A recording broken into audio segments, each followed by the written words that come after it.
O plenário aprovou hoje o projeto de lei que regulamenta o tratamento de dados pessoais no Brasil, tanto pelo poder público quanto pela iniciativa privada.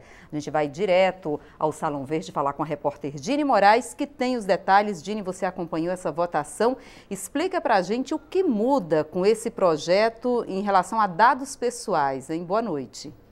Boa noite, Jaciene. Boa noite a todos que nos acompanham agora ao vivo pela TV Câmara. Bom, essa lei, esse projeto, ele pretende ser uma lei geral aí de proteção de dados dos brasileiros. Ela vem na esteira desse escândalo recente aí envolvendo o Facebook, né, em nível internacional, que envolveu até mais de 400 mil brasileiros, usuários dessa rede social, que houve aí um uso indevido dos dados dessas pessoas por uma outra empresa, né, que acabou compartilhando para outros fins que nem se sabe o que exatamente. Também, em contexto da aprovação dessa lei, está o início do vigor da nova lei de proteção de dados lá na Europa, também tentando proteger dados pessoais. E, hoje, assim, tem uma coisa bem interessante a esse respeito de proteção de dados pessoais. Já aconteceu com você, por exemplo, de você estar na sua casa e uma empresa te ligar e você não faz a menor ideia de como que aquela empresa tem o seu telefone? Pois é, isso acontece e é comum, né, Dini? Pois é. De forma até frequente isso acontece, né? Exatamente. Ou então você vai numa loja e você chega na loja que você nunca comprou na vida e de repente o vendedor abre lá o sistema dele e está lá todos os seus dados. Seu nome, seu CPF, seu endereço.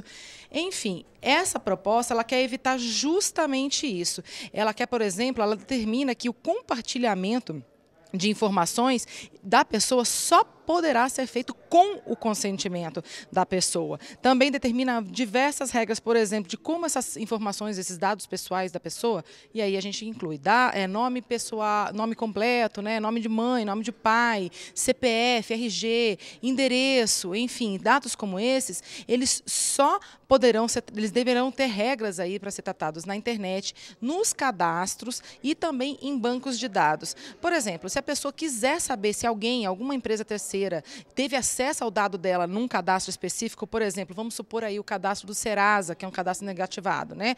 Se você quiser saber se uma outra empresa teve acesso a esses seus dados pessoais, a empresa que é dona do cadastro vai ser obrigada a te dizer, olha, não, uma empresa terceirizada teve sim acesso aos seus dados. Bom, nesse resumo todo, se por acaso os dados pessoais do brasileiro forem usados de forma indevida, a pessoa vai ter direito à indenização.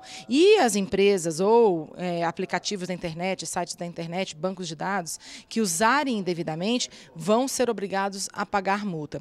Tem um ponto interessante aí que trata também de crianças, e aí a gente fala para os pais, né, que há tanto uma preocupação aí dos pais de como que as crianças usam a internet, como os dados delas são aplicados aí na internet, né? Os sites de joguinhos, por exemplo, não vão poder mais pedir dados pessoais da criança para que a criança tenha acesso aos jogos. E os demais sites, os demais bancos de dados não vão poder exigir dados pessoais de crianças menores, não vão poder coletar os dados de menores de 12 anos, a não ser que os pais permitam.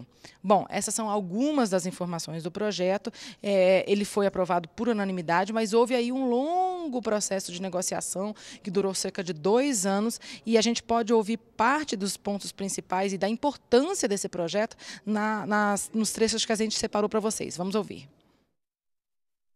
Hoje, o Brasil tem algumas regras no Código de Defesa do Consumidor, algumas regras na Lei de Acesso à Informação, algumas regras no Marco Civil da Internet.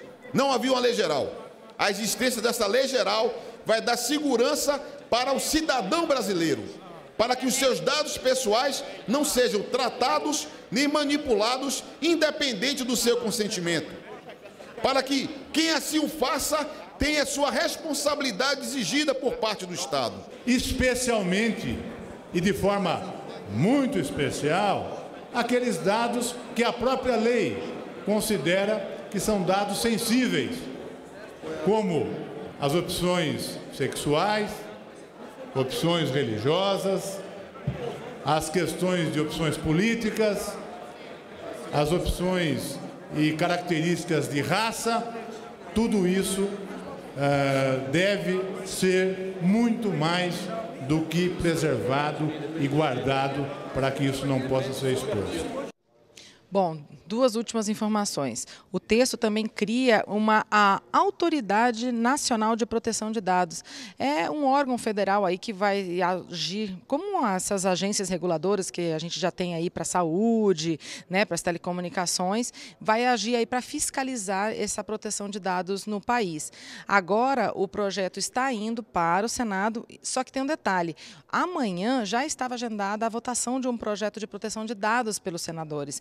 Então, o que vai acontecer com esse projeto ao chegar no Senado ainda não se sabe. Se ele vai ser juntado e os senadores vão votar apenas um projeto ou se eles vão ser analisados de forma separada. Jaciene. Tá certo, Dini. Muito obrigada pelas informações. Boa noite. Até Boa mais. noite.